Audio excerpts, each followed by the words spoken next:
नमस्कार, आप देख रहे हैं जन संवाद 24x7। हम आपको लेकर चलेंगे महाराष्ट्र के अमरकंट जहां नर्मदा आरती का कार्यक्रम होता है। बताया जाता है कि सतयुग आया, त्रेता आया, द्वापर आया और अब कलयुग चल रहा है, लेकिन सनातन कभी कमजोर नहीं हुआ।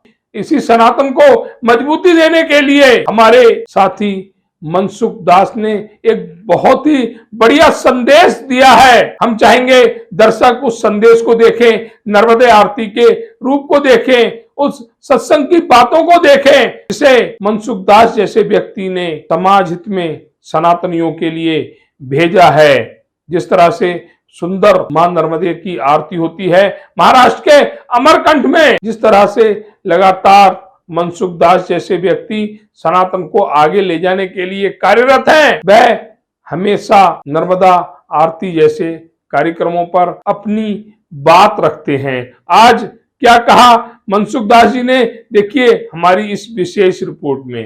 चैनल के सभी दर्शकों को मेरा प्रणाम वंदन। हरे माधव जी, मैं एडवोकेट किशन सन्मुखदास भावनानी गोंदिया महाराष्ट्र से। साथियों, हमने अपने बड़े बुजुर्गों से कई बार सुना है कि पहले त्रेता युग था, फिर सतयुग आया, अभी वर्तमान समय में कलयुग चल रहा है। इसीलिए हम देखते हैं कि हमारे माननीय अनेक संतों महात्माओं का अवतरण हुआ है, जो हम जीवों का कल्याण करने के लिए इस धरा पर आए हैं। हम जीवों को के कष्टों का निवारण कर रहे हैं। हम जीव उनके पास कई फरियादें लेकर के जाते हैं, वो हमारी फरियादें पूरे करते हैं। साथियों, आज मैं ये बात इसलिए कर रहा हूँ क्योंकि 12-13 अप्रैल 2025 को मध्य प्रदेश की धरा अमरकंटक में हरे माधव सत्संग व मां नर्मदे की आरती का आयोजन किया गया था। सारी संगतों को बुलाया गया था। वहाँ अनेक राज्यों की संगतें आई, जिसमें मैं भी वहाँ साईं जी के दर्शन और मां नर्मदे की आरती देखने गया था। मैं वहाँ गया तो मुझे इतना अच्छा लगा, वहाँ की व्यवस्थाएं, वहाँ की का अनुशासन इतना अच्छा लगा कि मैं भाव विभोर उठा और मैं इस विषय पर आर्टिकल और चैनल के को इंटरव्यू देख करके उसके माध्यम से ये बातें सभी संगतों तक पहुँचाना चाहूँगा। साथियों, मैंने वहाँ पे देखा कि वहाँ रहने की, संगतों के रहने की व्यवस्था बहुत ही अच्छी और उम्दा थी। संगतों से मैंने बात किया तो उन्हें बहुत ही तारीफ थी। वहाँ जल व्यवस्था बहुत ही बढ़िया रूप से रखी गई थी। मैंने सत्संग के पेंडाल में गया और वहाँ पे स्थान ग्रहण किया तो देखा कि सेवादारियों की बहुत ही उम्दा सेवा मैंने वहाँ देखा।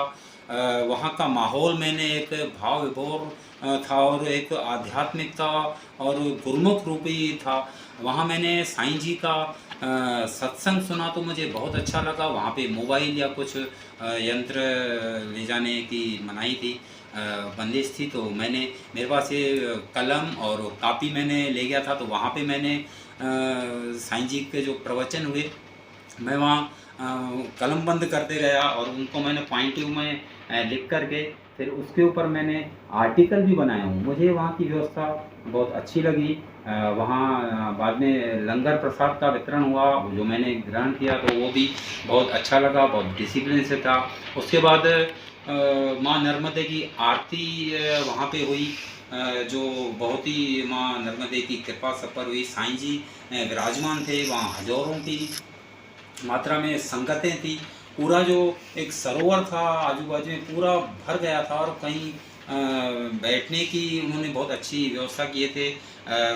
चुनरी भक्तों को उड़ाई गई थी, मुझे भी चुनरी उड़ाई गई। साईं जी के शरण में मैं रह करके बहुत मुझे अच्छा लगा और मुझे भाव ऐसे उत्पन्न हुए कि जो वहाँ सेवाएं दी गई संगतों को, संगत पूरी खुश हो गई।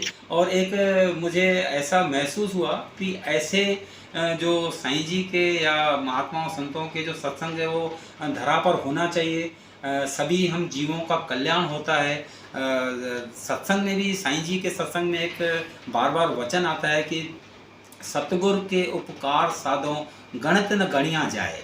मैंने इस पर विशेष ध्यान दिया तो ये बात बिल्कुल बराबर है कि संतों महात्माओं के हमारे ऊपर इतने उपकार हैं कि उसको हम गिन नहीं सकते। ये साईं जी के सत्संग में बार बार आता है, तो मैं ऐसा सभी को कहना चाहूँगा कि आध्यात्मिक के रंग में रंगें और सत्संग ज़रूर सुनने जाएं, और इस आध्यात्मिकता से हमें एक बहुत अच्छा लगता है, हमारा जीवन सफल होता है। आपका बहुत बहुत शुक्रिया। हरे माधव जी।